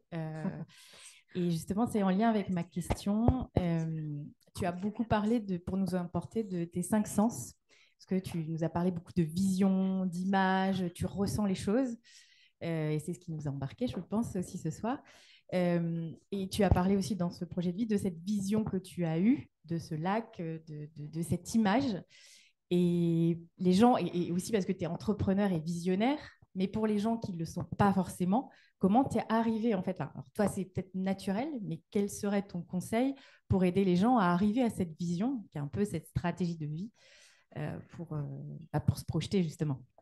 Alors, j'ai dit que j'y suis arrivée, c'est pas arrivé comme ça, honnêtement. Ça a été un petit travail là aussi, un travail d'introspection, c'est jamais facile, parce que je pense que souvent on a pas mal de choses en nous, mais c'est juste qu'on a du mal à les exprimer. Et moi, un moyen que j'ai trouvé pour l'exprimer, et d'ailleurs c'est ce que donc, je propose dans la formation que j'ai faite sur le sujet, mais je vais vous le dire là, c'est d'essayer de visualiser le grand rêve. Et donc, je fais tout un cheminement dans le cadre de la formation, mais là, on ne va pas le faire, c'est un peu trop long, mais c'est de fermer les yeux tout simplement et de se mettre dans une condition qui est une condition déjà d'apaisement et une condition en fait de ne pas rationaliser, parce que je pense que l'erreur du grand rêve, c'est d'essayer, là encore, de cocher la case et de te dire qu'est-ce que je veux intellectuellement ou qu'est-ce qui serait bien que je fasse, alors qu'en fait, c'est beaucoup plus du ressenti. Et donc, je pense qu'il faut essayer de ressentir qu'est-ce qu'on a envie d'avoir, mais qui sont des choses finalement qui ne sont pas très tangibles. Et moi, dans mon cas, ce que j'ai fait à l'époque, c'est donc j'ai fermé les yeux et j'ai essayé d'imaginer quelle serait ma journée de rêve dans les 10 prochaines années. Et donc ça, c'est très concret, parce qu'en fait, vous commencez par vous dire, OK, où est-ce que je me réveille? J'ouvre les yeux, ça ressemble à quoi? Là, vous observez autour de vous. Est-ce qu'il y a des odeurs? Est-ce qu'il y a des bruits particuliers? Qui est la personne à côté de vous? Est-ce qu'il y en a une? Est-ce qu'il y a un chien? Enfin voilà. Ensuite, vous sortez un peu de votre chambre. À quoi ça ressemble? Ah, c'est une fenêtre, mais c'est un lac là, c'est pas la Tour Eiffel, donc c'est intéressant. Et donc en fait, j'ai fait tout ce cheminement où je me suis vraiment projetée, c'est un peu comme un voyage intérieur, quoi, pour me dire, mais la journée qui n'est pas une journée idyllique de vacances, mais une journée où j'irai au travail et j'ai une journée totalement lambda, mais qui est une journée qui me rendrait parfaitement heureuse et épanouie, à quoi elle ressemble?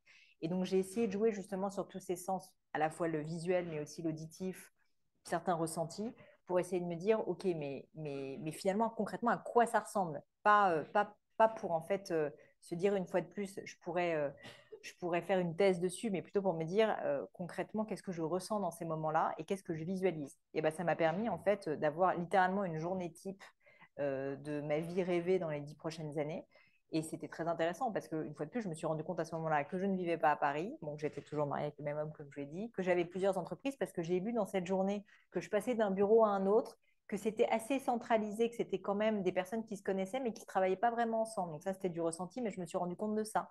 Je me suis rendu compte que je travaillais toujours avec mon mari. Je me suis rendu compte que, par exemple, j'allais au boulot à pied d'un appartement, comme je vous disais, qui était un appartement très minimal, avec une très belle vue, hyper lumineuse. Donc, il y a eu plein d'éléments comme ça qui étaient assez impressionnistes, mais qui m'ont permis ensuite d'essayer d'en tirer des conclusions et de formuler un peu plus des objectifs ou des envies. Donc, c'est parti vraiment de quelque chose d'instinctif.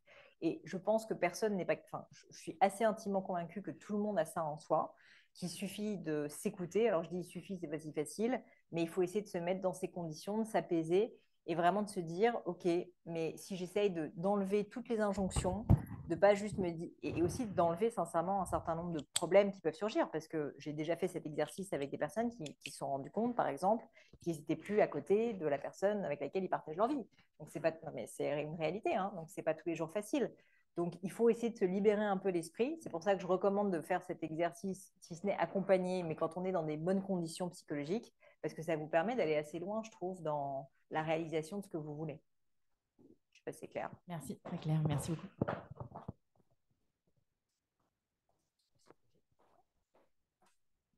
Ah. Moi, je dis oui, c'est pas moi la chef ici, hein, mais... Bonjour à tous. Je m'appelle Quentin, je viens de finir mes études et en fait, Pauline Léniaud, dans votre podcast, il y a quelque chose que vous avez enseigné qui s'appelle oser Oui, et faut le sortir faire. un peu du cadre. Je l'ose aujourd'hui. Merci beaucoup aussi pour les questions qui étaient très pertinentes. Et j'ai senti aussi une belle intention. C'est parti pour 1 heure là. Bah non, mais c'est vrai que un podcast, ça aide beaucoup. Moi, ça m'a beaucoup aidé votre podcast sur des leçons de vie. Des fois, on a des phases de vie où on est un peu perdu et c'est vraiment, ça aide beaucoup. Moi, j'ai une question, c'est par rapport à la résilience. C'est moi qui ai mis le post-it. En fait, j'ai l'impression que c'est une compétence qui est sous-estimée, surtout dans notre société actuelle où on voit que tout est facile et en fait, la réalité, elle est totalement différente. Je prends l'exemple du sport qui est vraiment l'exemple même de la résilience qu'il faut avoir dans la vie. Comment vous avez fait pour surmonter les épreuves que vous avez eues et quelle a été cette épreuve-là et comment vous l'avez surmontée? Merci. Vous avez 2 minutes. J'ai 2 minutes, interro surprise. C'est une bonne. Non, mais je pense que la résilience. En fait, il y a beaucoup d'entrepreneurs qui disent, et je pense que je fais partie de cette catégorie, que en fait, bon, il n'y a jamais de succès facile. Enfin, c'est assez rare, honnêtement. Et qu'en réalité, on a l'impression que c'est un succès, mais il y a eu 150 000 problèmes, évidemment, à gérer. J'en ai parlé de quelques-uns, mais dépression à peu près tous les 3-4 ans. Il y a beaucoup de choses différentes. Qu'est-ce qui fait, en fait, qu'on n'arrête pas? C'est un peu ça la question, quoi. Je pense, pour être honnête, qu'il y a, dans mon cas, 2 choses. Il y a on va dire c'est pas un terrain personnel qui est que j'ai été éduquée, comme je vous l'ai dit, par des parents un peu fous, mais qui m'ont appris la valeur du travail, de l'effort. Et je pense que le rôle que vous avez en tant que parent vis-à-vis de vos enfants est colossal. Et je ne veux pas du tout mettre la pression, mais juste dire que quand même, en fait, je me rends compte, et quand je pose cette question à chaque fois sur le podcast, quelles sont les valeurs les plus importantes que tes parents t'aient transmises? La valeur de travail et d'effort revient, mais franchement, à 80% des gens que j'interviewe, il n'y a quand même pas tellement de secrets, je pense. C'est qu'une fois que vous avez cette valeur et que vous avez corrélé dans votre tête le travail, l'effort au succès, ce qui n'est pas le cas pour tout le monde. Il y a des gens qui pensent que le succès, ça vient tout seul. Non, mais quand vous corrélez que travail, effort, au bout d'un moment, génère succès, déjà, ça veut dire que vous allez vous donner les moyens. Et moi, mon père et ma mère, ça a toujours été ça. C'est quand j'étais petite, si je voulais avoir 1 euro d'argent de poche, il fallait que je le mérite, on me demandait de travailler, etc. Donc en fait, j'ai tout de suite corrélé l'argent et le succès à l'effort, au travail. Donc ça, c'est un premier point important. Et donc je pense que ça fait que j'ai jamais voulu abandonner les choses parce que je savais que ça allait prendre du temps. Même pour tout dire, pour rentrer à Normal Sup, je ne savais pas combien de temps ça allait prendre, mais je me suis presque jamais dit que j'allais pas rentrer. C'était pas vraiment une option pour moi parce que je me disais, si je travaille suffisamment, il n'y a pas de raison. Alors, vous allez dire, j'ai beaucoup de confiance en moi parce qu'en fait, en réalité, il y a plein de raisons qui font que j'aurais pas pu rentrer, pas de bol, je suis malade ce jour-là, etc. C'est vrai.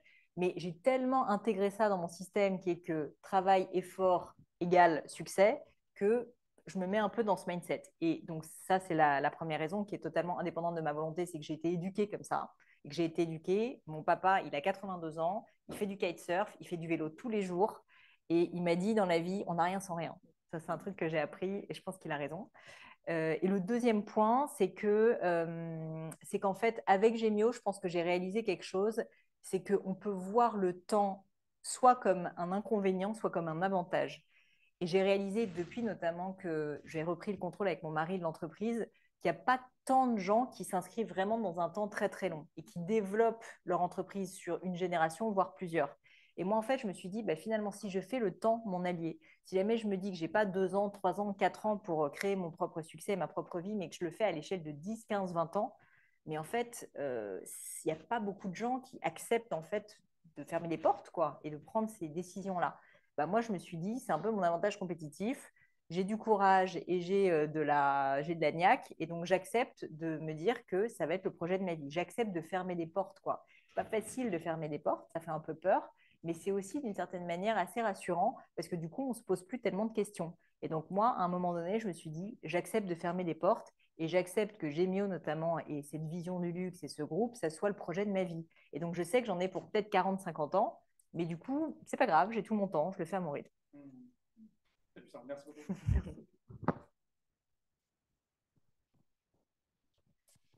Bonsoir, je m'appelle Stéphanie, enchantée. Parmi les 10 000 questions, il y a une question dont je suis la plus curieuse. Tu as évoqué plusieurs fois ton mari et ton grand rêve à titre individuel.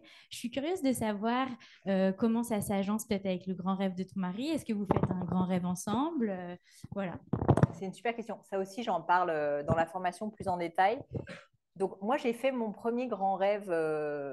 En fait, je l'ai fait un peu avec mon mari au sens où je lui racontais au fur et à mesure où je visualisais. Alors, on a l'impression que j'étais en transe. Non, hein, je vous rassure, j'étais assise sur un canapé, tout se passait bien, il n'y a pas de problème. Mais donc, je lui racontais un peu ce que je voyais. Et il y a eu un petit moment un peu gênant à la fin où je me suis retournée vers lui et je lui ai dit, et toi, ça te parle? Et là, c'est là où ça passe ou ça casse. Et il faut être honnête sur le fait qu'il y a des personnes qui, et je vous l'ai dit, hein, et c'est pour ça que ce n'est pas un exercice si facile, se rendent compte qu'ils ont des valeurs ou comment dire, des rêves qui ne sont pas alignés avec ceux de leur famille, de leur conjoint, ou en tout cas de leur contexte familial. Il y a plusieurs personnes là qui ont écrit sur le post-it, j'ai des contraintes, ma vie de maman m'empêche d'eux, etc. Et donc on a tous des contraintes. Effectivement, parfois le grand rêve, ça chope à des contraintes. Moi, j'avais une boîte basée à Paris avec 40 collaborateurs, habiter en Suisse, c'était pas évident, c'est une forte contrainte. Alors, la bonne nouvelle que j'ai eue, c'est que quand ça s'est passé ce moment-là, qui a été un moment assez fondateur pour moi, il se trouve que mon mari, donc j'avais demandé de faire l'exercice aussi séparément, on s'était mis d'accord là-dessus. J'avais un peu le lead sur le sujet, mais il était très intéressé, parce que c'était plus moi qui étais en souffrance à l'époque. Et donc, bref, il l'a fait et il m'a dit, écoute, c'était pas forcément exactement les mêmes détails, mais dans les grandes intentions. Non, mais ce que je veux dire, c'est qu'il n'avait pas forcément vu le même paysage que moi dans... Quoi? Il n'avait pas vu les palmiers, il n'avait pas vu qu'il y aurait des oiseaux, l'ornithologie, le pauvre, c'est un cauchemar pour lui. Mais tout ça pour dire que dans les grandes lignes, en fait, c'est drôle parce qu'on s'est retrouvé à être hyper alignés dans notre vie à ce moment-là, au sens où lui aussi avait envie de partir de Paris, être dirigeant de Gémio, etc. Et finalement, il y a certains aspects qui étaient plus importants pour moi, comme le fait d'avoir plusieurs entreprises. En revanche, sur certains aspects, on se rejoignait totalement, comme sur la délocalisation. Et donc, ça a été pour nous plutôt un moment de rassemblement où on est parti de grands rêves proches, mais pas parfaitement identiques, et on a recréé, on va dire, un grand rêve qui était le nôtre à deux et qui était peut-être légèrement différent. Et vous savez que la vie de couple, c'est quand même une vie qui est faite d'adaptation. Et donc, nous avons dialogué et nous nous sommes adaptés l'un à l'autre. Je dirais juste que de temps en temps, j'ai vécu ça avec des personnes qui ont suivi mes formations. Il y a des personnes qui littéralement découvrent que leur conjoint veut maintenant faire un tour du monde pendant les 4 prochaines années de leur vie. Enfin, vraiment, il y a des gens qui se retrouvent dans des situations compliquées parce que leur vie de couple, de famille et de contexte n'est pas du tout alignée avec l'autre, quoi. Et donc ça, c'est malheureusement, ça arrive, c'est difficile. Souvent, ce que je dis, c'est que mieux vaut le savoir plutôt que plus tard. Donc, parce qu'il y a quand même souvent un fondamental du coup qui pose problème. Et soit vous arrivez à vous adapter comme nous on l'a fait et que finalement les choses se résolvent, soit en fait c'est qu'il y a un problème de fond. Et je suis pas en train de pousser les gens au divorce, mais je dis juste que il vaut mieux en fait se rendre compte de ça plutôt que d'être malheureux pendant les 50 prochaines années.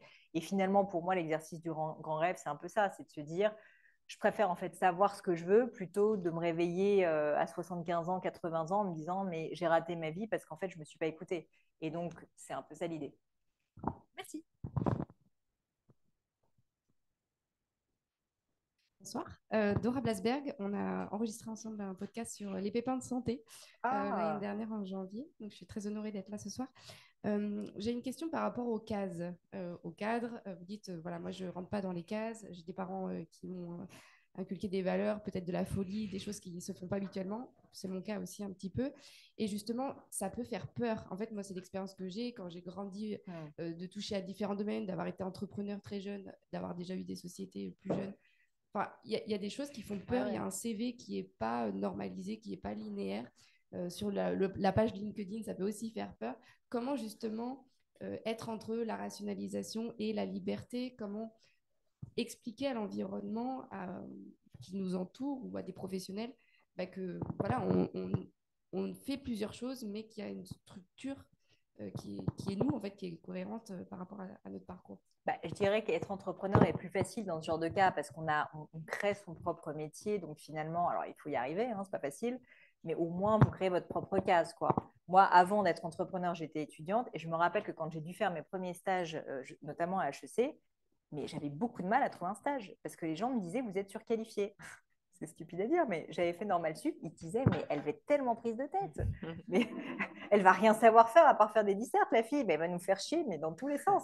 Il n'est peut-être pas tort, je ne sais pas. Mais en tout cas, j'ai eu beaucoup de mal à trouver un stage. Et du coup, ce que j'ai fini par faire, c'est envoyer des candidatures spontanées à des startups qui démarraient en leur disant ne me payez pas. En tout cas, je veux apprendre. Je ne suis pas très bonne à faire quoi que ce soit aujourd'hui, à part faire des dissertations. Mais je me mets à votre service. Il faut que je sorte les poubelles ou que je conduise un camion, ce que j'ai fini par faire d'ailleurs.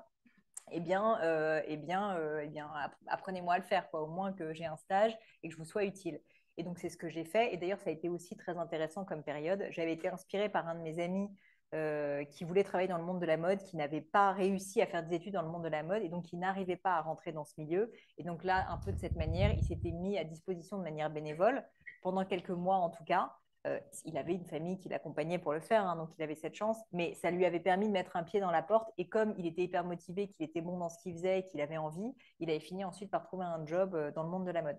Donc tout ça pour dire que je suis d'accord avec vous que le monde professionnel, malheureusement, est un monde où, quand on est recruteur, et moi-même, parfois, je peux peut-être tomber dans ce vice, hein, en fait, on a une fiche de poste qui est bien précise, donc c'est plus facile, en fait, de cocher la case de la personne, je cherche du marketing produit, ok, elle a fait 5 ans de marketing produit, en joaillerie, machin, je ne me prends pas la tête.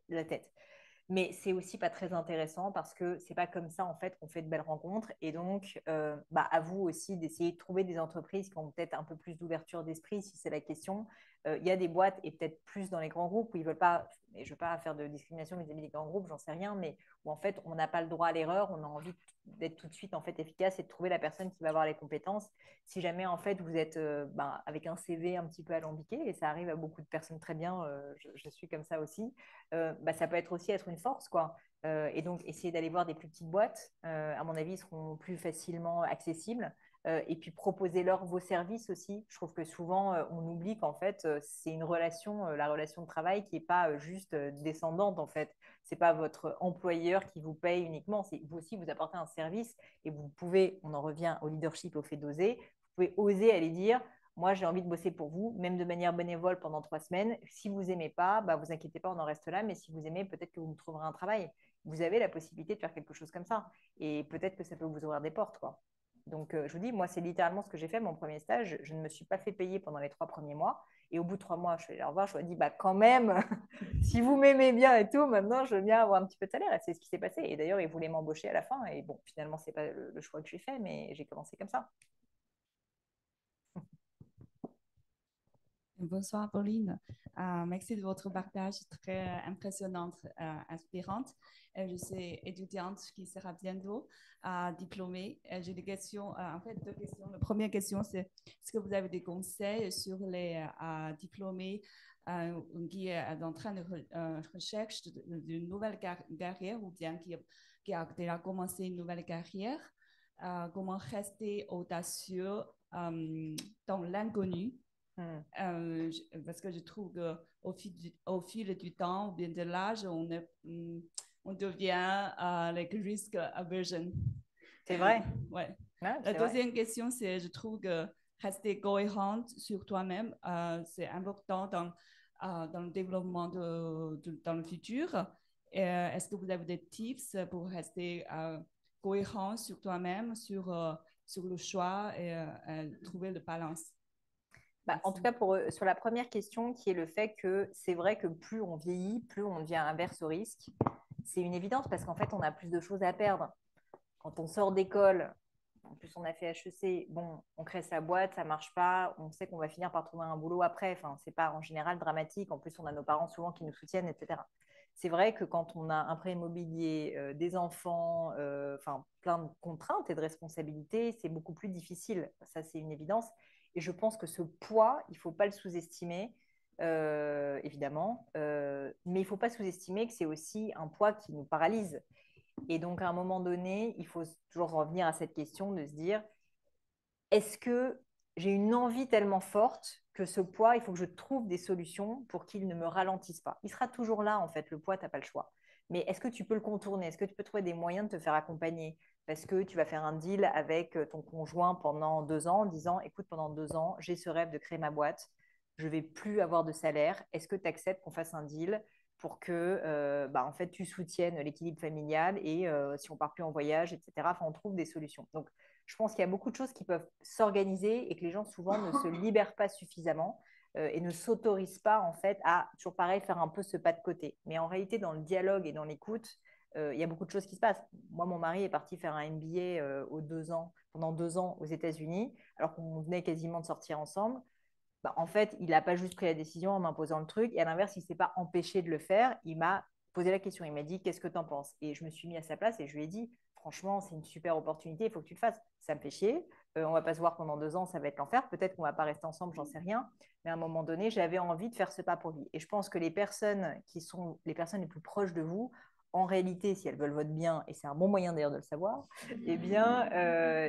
vont en fait soit vous challenger de manière juste si jamais votre projet n'est pas bien ficelé et qu'ils sentent qu'il y a une faille, soit au contraire vous accompagner. Et je pense que souvent on n'ose pas assez demander. Et ça, c'est aussi quelque chose que j'ai beaucoup appris depuis que je suis entrepreneur, c'est qu'on n'ose pas assez demander de l'aide, alors qu'en fait, vous n'êtes pas obligé de tout faire tout seul. Donc ce côté risk-averse, je pense que c'est souvent qu'on se met la pression tout seul. On a plein de problèmes à gérer, c'est une évidence.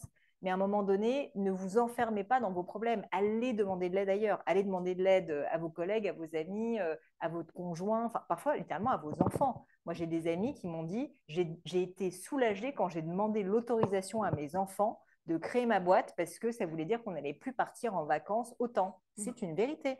Et honnêtement, je trouve ça bien. Je trouve ça bien, en fait, parce que les enfants, du coup, ils sont alignés, ils vous soutiennent. Et donc, je dirais que il faut se mettre dans les conditions justement pour ne pas avoir peur. Parce que sinon, en fait, la peur, vous savez, c'est un instinct animal. Hein. Elle est là pour en permanence vous dire non, non, attention, là, il y a un risque, ne le faites pas. Donc, il faut essayer d'aller au-delà. Donc, ça, c'est la première question. La deuxième, j'avoue que je ne me rappelle pas ce que c'est. Donc, je ne vais pas y répondre tout de suite.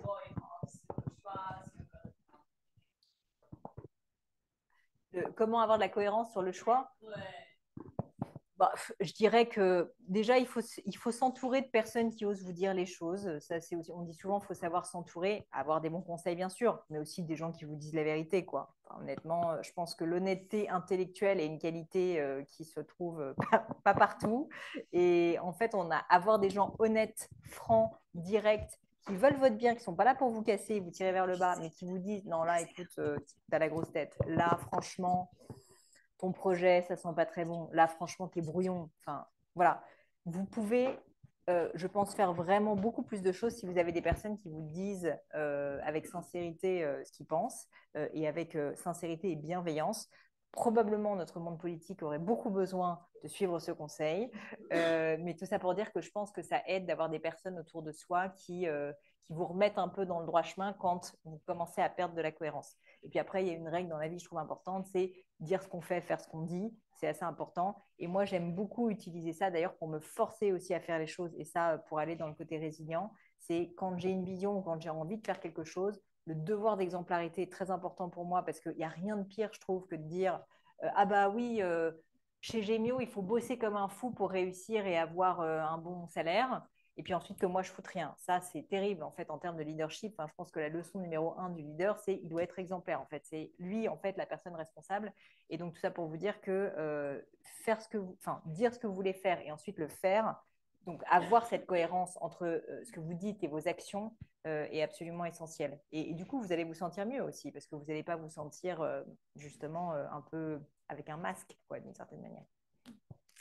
Je propose les 2 dernières questions et après on prolongera les échanges parce que l'heure tourne. Oui. Donc il y a une question et puis madame et après on pourra poursuivre. Bonjour. Bonjour. Pardon. Si, ça marche, ça marche. Si, ça marche. Là? Bonjour Pauline. Alors, comme vous le voyez, je n'ai pas l'habitude, donc je suis hyper reconnaissante d'être dans un tel événement. Et donc, en fait, j'avais une question sur votre prise de recul. En fait, quel conseil vous auriez donné à vous qui avez 26 ans aujourd'hui, en fait, à votre âge aujourd'hui? Quels seraient les conseils que vous donneriez à Pauline de 26 ans sans prendre en compte, entre guillemets, votre mari qui est votre binôme et votre coéquipier qui a joué un rôle très important.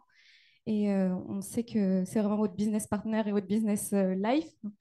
Mais si on devait prendre que Pauline, toute seule, de 26 ans, qu'est-ce que vous lui donneriez comme conseil pour, par rapport à toutes ces Plein, parce qu'à inquiétudes? 26 ans, j'étais assez paumée. Je le suis encore sans doute, mais à l'époque, j'étais bien paumée. Je pense que je lui dirais un truc, enfin, je lui dirais plusieurs choses. Je lui dirais déjà, ça va aller.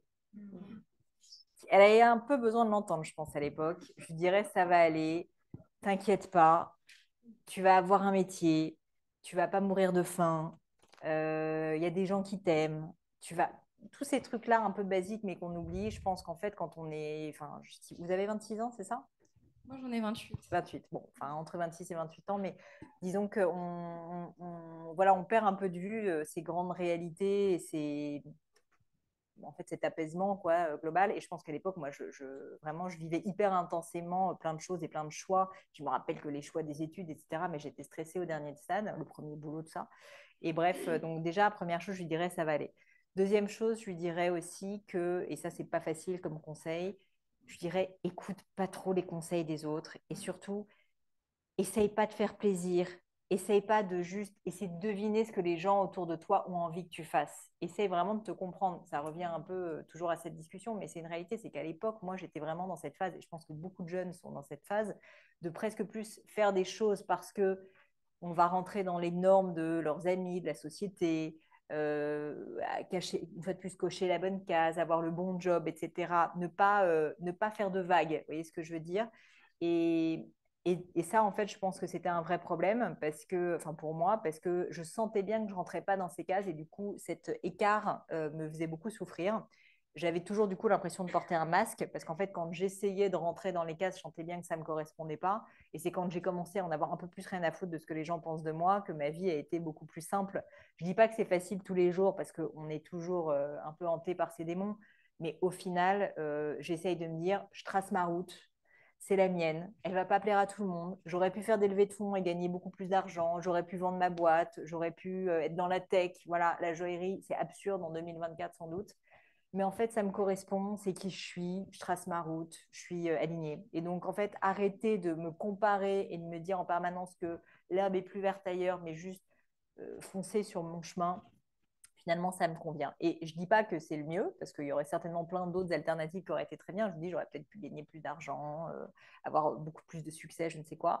Mais au final, apprendre à fermer ses portes, sur cette question de finalement fermer ses portes, c'est aussi ça qui rend plus heureux. Et je trouve que pour fermer des portes, ne pas trop écouter les autres, se mettre dans sa bulle, paradoxalement, enfin, s'inspirer des autres, mais ne pas trop les écouter et ne pas écouter les conseils, c'est quelque chose qui est utile. Et donc, n'écoutez absolument pas mes conseils ce soir, ça n'a aucun sens, tracez votre route. Merci. Voilà. Bonjour, je m'appelle Maya. Merci beaucoup pour cette intervention qui était très très inspirante. Aussi, il y avait du rythme, il y avait du rêve et du peps. Mais en fait, depuis tout à l'heure, c'est assez drôle parce qu'on parle de neuroatypie sans dire le mot. De quoi, pardon? De neuroatypie, en fait. Neuroatypie. La multipotentialité. Je ne connais pas le terme. Le THPI, c'est-à-dire le fait d'être très HPI. Et le sens du beau et de l'harmonie vient avec ça, la quête de sens, le besoin de liberté et d'autonomie. Et c'est vrai que c'est assez peu connu en France, alors qu'aux États-Unis, ces sujets sont déjà complètement connus, je ne dirais pas du grand public, mais en tout cas du monde du travail. Et du coup, moi, j'avais une question pour vous par rapport au fait de se voir, enfin, d'avoir construit son exercice d'entrepreneur dans plusieurs entreprises. Et moi, je voudrais faire la même chose. Et je me dis, t'es dingue, en fait. Hein. Je t'explique, un business, ça va suffire, en fait, à remplir tes journées. Mais je sais que c'est vrai, par ailleurs. Oui, bah justement, en fait, le fond de ma question, c'était ça. C'est est-ce que vous avez pris un coach en organisation Comment vous faites? Alors déjà, ma vie est un bordel sans nom, qu'on se le dise. Compliqué, je travaille beaucoup, je dors pas beaucoup, je prends pas beaucoup de vacances. Je travaille avec mon mari en plus, donc autant vous dire que même quand je ne travaille pas, je travaille. Donc ça, c'est quand même une réalité qu'il faut répéter, c'est-à-dire que c'est pas mon papa, je vous disais on n'a rien sans rien. Bah, c'est vrai, c'est-à-dire que moi, il se trouve que j'ai pas d'enfant, c'est un choix personnel.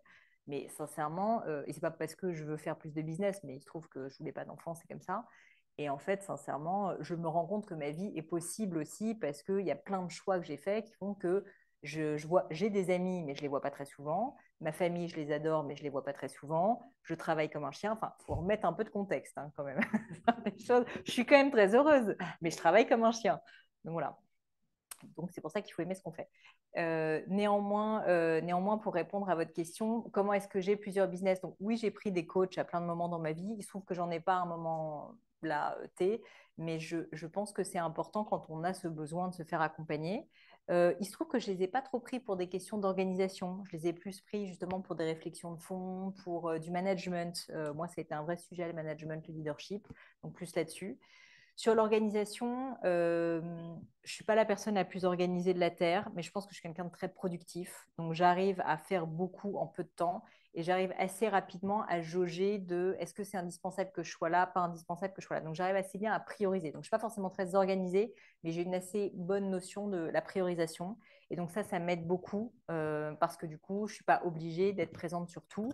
Et à l'inverse, il y a des choses sur lesquelles, jusqu'à maintenant, je vais continuer à être présente, de relire chaque newsletter Gémio ou littéralement chaque post Instagram Gémio. Donc, rentrer dans un niveau de détail assez important sur certains aspects qui comptent pour moi et d'autres choses, franchement, je sais que ce n'est pas nécessaire.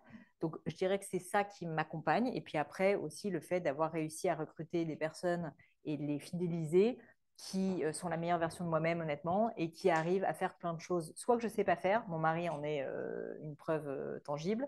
Donc, mon mari, c'est un peu la face émergée de l'iceberg, si vous voulez. En fait, il fait quand même énormément de choses dans l'entreprise à mes côtés, et donc sans lui, rien n'aurait été possible. Mais au-delà de mon mari, plein de collaborateurs, et jusqu'à maintenant, on continue à recruter pour réussir à déléguer de plus en plus. Donc, tout ça pour dire qu'avoir plusieurs business en même temps, c'est possible.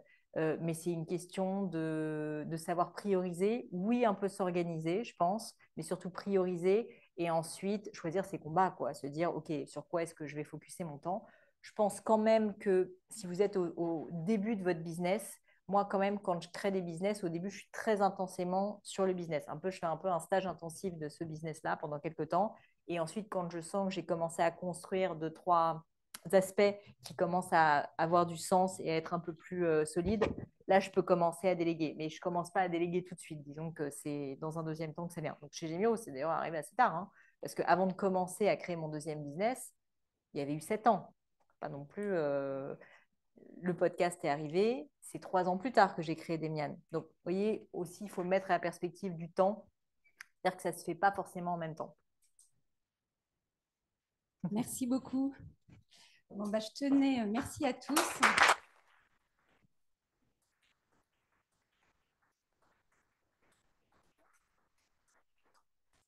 Je tenais bien sûr, avant de clôturer cette conférence, remercier chaleureusement Pauline. Merci à vous. Pour votre témoignage éclairant, empli de sincérité et d'enthousiasme. Et ça nous a fait aussi sourire. On se voit gaulois dans le village suisse. Donc, merci beaucoup. Et puis le talent renouvelé de notre journaliste Daphné. Merci d'être toujours à nos côtés.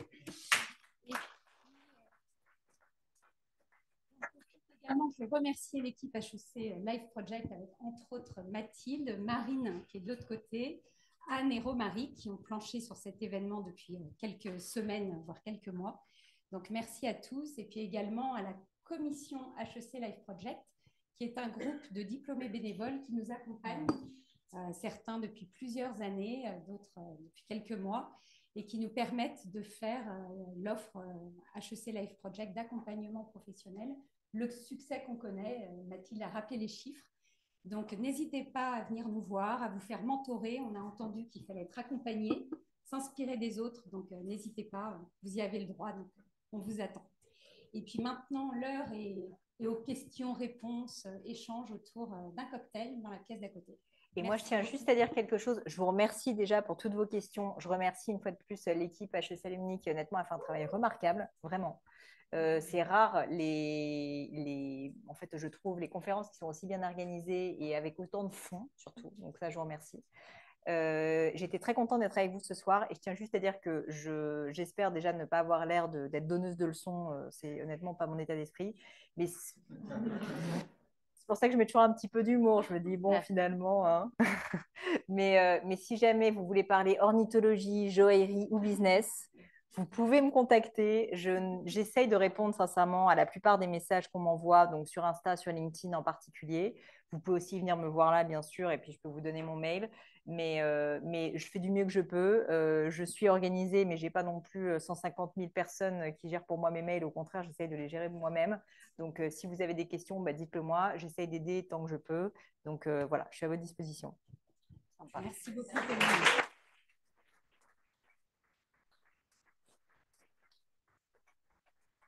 N'hésitez pas à aller faire un petit tour sur le site de Gemio qui, quand même, propose de belles choses. Ah, et si c'est le temps de l'autopromo, vous pouvez aussi scanner le QR code pour vous abonner au magazine HEC Stories avec notre rédactrice en chef Daphné. Donc, à vos smartphones. J'ai invité votre famille. Oui, il a l'habitude de faire comme à vous, comme ça. On fera de la place.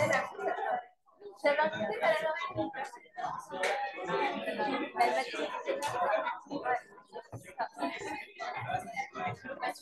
Bon, bah non, merci à vous. Commentaire, je mets en contact avec Erwan comme ça.